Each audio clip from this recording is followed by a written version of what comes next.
Been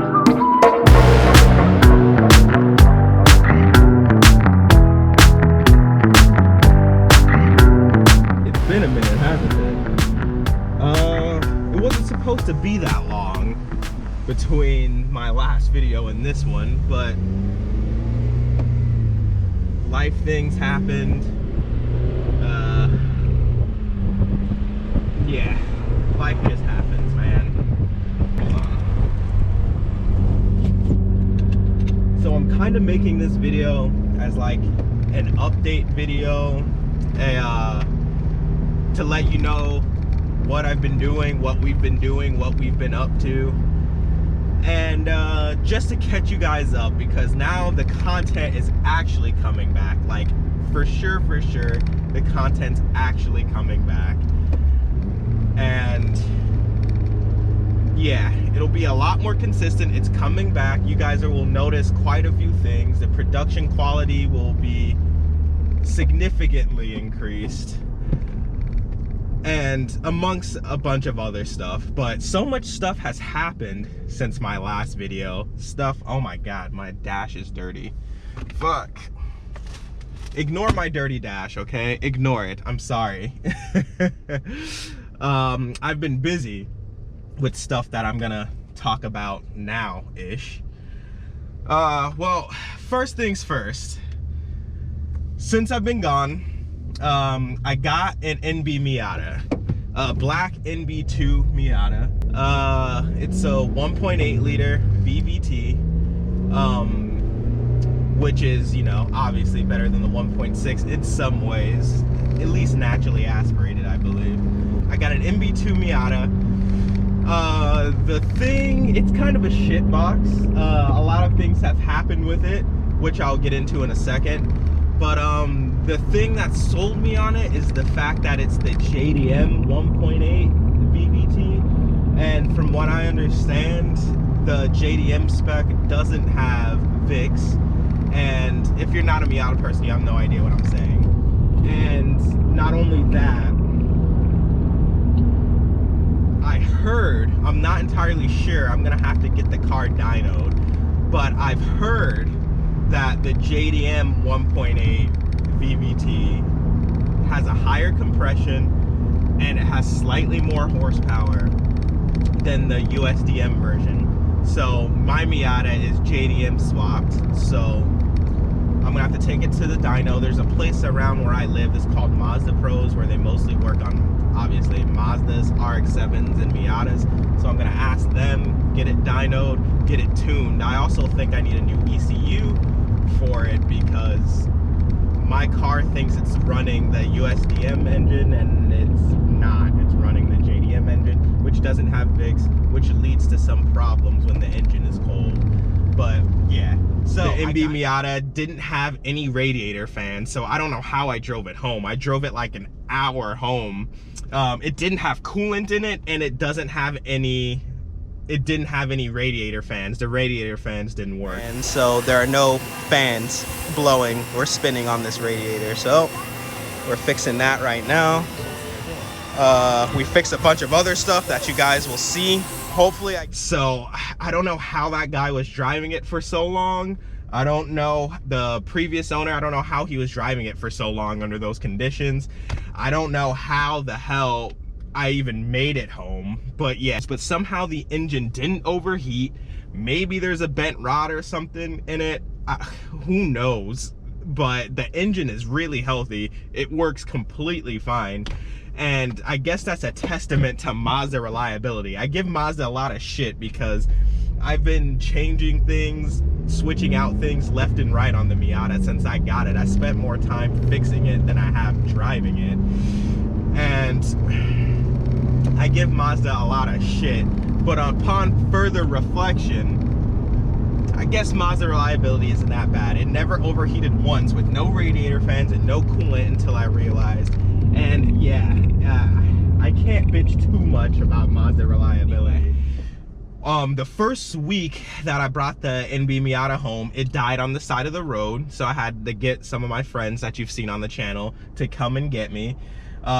We pulled it into a church parking lot, and we spent like an hour or so changing the spark plugs and the coil packs, because that's what we thought it was. Spoiler alert, it wasn't the coil packs or the spark plugs. We changed them, and we still had to get it towed to the house, and then it was a whole long process of trying to figure out what the problem is, what the problem was with the engine, looking on the forums. So many issues with Miatas, but none of them too bad, I guess. But it turns out it was the fuel pump. So we ended up getting the fuel pump replaced, and which wasn't a hard job. The best part about working on a Miata is that it's small. You don't have to take out back seats or anything like that to access the fuel pump. So it was fairly good, fairly simple. Have a little bit, I filmed a little bit of that. I think I filmed the whole process, actually. If you guys are interested in that, I can upload the full video, but here's some clips of that. Also, one of my friends, another figure part of the channel that you guys have seen by now, he got an NA Miata. Fucking beautiful. Of course, a few problems here or there. Actually, on Tuesday, we're going to install an exhaust, and I'm gonna film the whole thing if you guys are interested in that. The main reason why I have this channel, because me having this FA5 8th Gen Civic Si, me having an NB2 Miata, me having an NA Miata, no one makes, and having an EP3 7th Gen Civic Si, no one films new shit with these cars. Nobody. No one films new stuff. And that's my main goal is having a 2023 guide to a lot of stuff, having someone at least talk about, it's getting hot in here, at least having someone talk about this shit, you know what I mean? And that's my main goal for this channel, having someone making updated videos about the 8th Gen Civic chassis, the EP3 7th Gen Civic Si chassis, the NA Miata, the NB Miata, like having someone do this. So that's important to me, and that's like my main philosophy for this channel. So speaking of the Civics, the FA5 Civic, as I'm driving right now, it's great. I fucking love this thing. It's still alive, it's still doing well. The EP3, if you guys are OG subscribers of the channel, which is like 5 of you, but you'll know that this channel is called No Fifth Gear because the EP3 did not have a 5th gear. You couldn't put that car into 5th gear, it wouldn't drive, yada yada yada. So we named it No Fifth Gear. Well, we got in a 6-speed transmission swapped into it from a TSX, I believe. So yeah, now we have a 5th gear. We actually have a 6th gear now. And as you know, the EP3 didn't come with 6 gears, but we put that in there to future-proof us because we are eventually going to engine swap that with the K24. Best case scenario, we get a K24, K20 build going on. But yeah, that's where we're at with that. Oh my God, it's fucking hot. Florida summers are no joke, man. No fucking joke. We put a fuse box under the steering wheel. You see, there's this red wire running here, connected to the battery there. It runs along the fender and it runs into the car. And then what that is what we did, we ran a fuse box and put a brand new fuse box. We put it under the steering wheel. We taped it to the side down there. And what it does is it bypasses the entire starting circuit. So the only thing connected to it is the battery, the starter, a new relay fuse. So we bypass all the electronics that are in the car that could be preventing it from starting, and we pretty much made a new circuit. That was the only way to get it to start reliably. So pretty much this thing is a daily now. It's the only this car is still stock aside from my last video, the Honda Flash Pro, which is important to me. We still have that. But yes, This car, I'm going to, it's official, it's going to be full bolt-on. Cold air intake hybrid racing is what I'm planning on. Skunk 2 alpha header I'm planning on.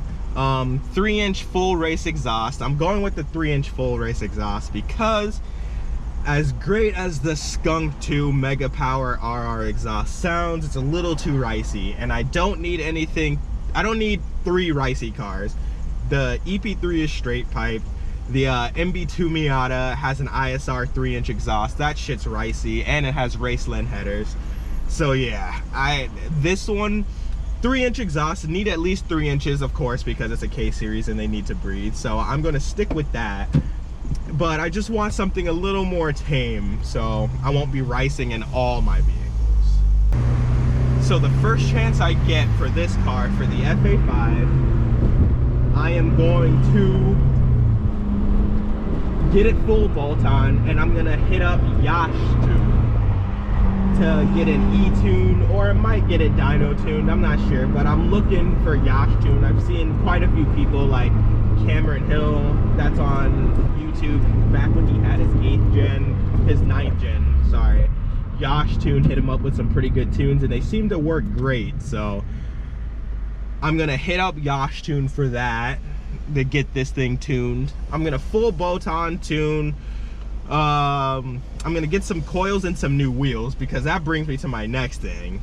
A few videos ago, I did plasti dip my wheels, and it was great when I first did it, but I fucking hate it now.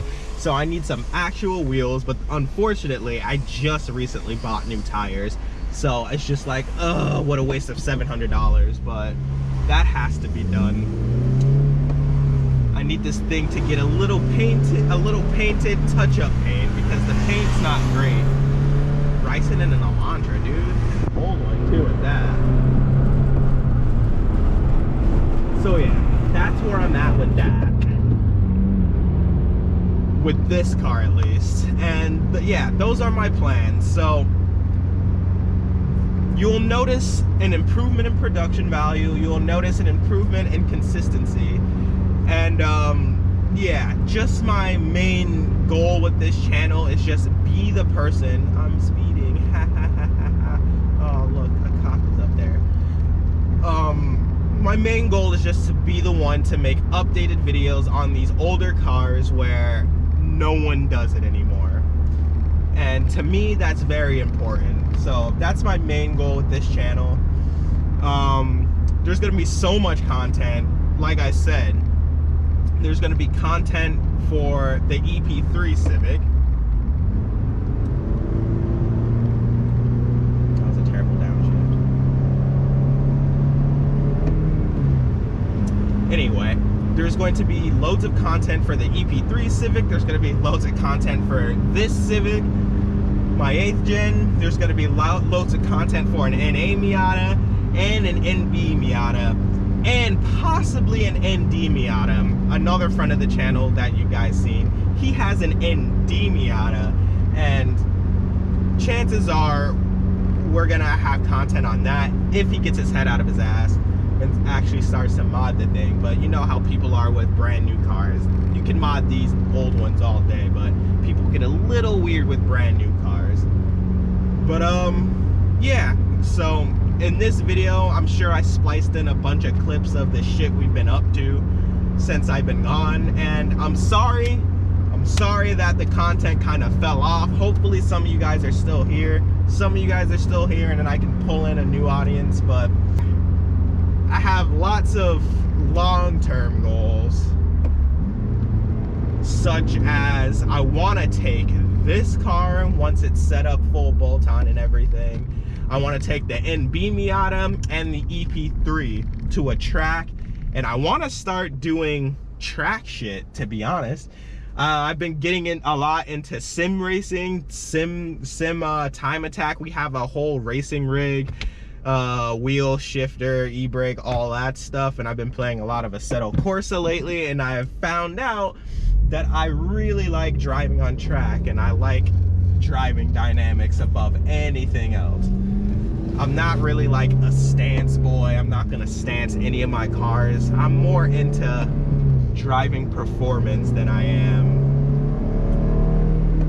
into like aesthetics. But yeah, subscribe, watch the videos, watch some of the old videos, watch my future new videos, and I'll see you guys in the next one. Sorry it took so long. This time you guys will actually see me soon, so don't worry. I apologize for that, but we're back and we're fucking black, all right? See you guys in the next one, guys. Peace.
shit, it didn't beat Miata. I always see the Miatas when I'm not in mine. Hell yeah, brother. British Racing Green. Good shit. Well, anyways, see you guys. This was a grocery store trip for me. See you guys in the next one.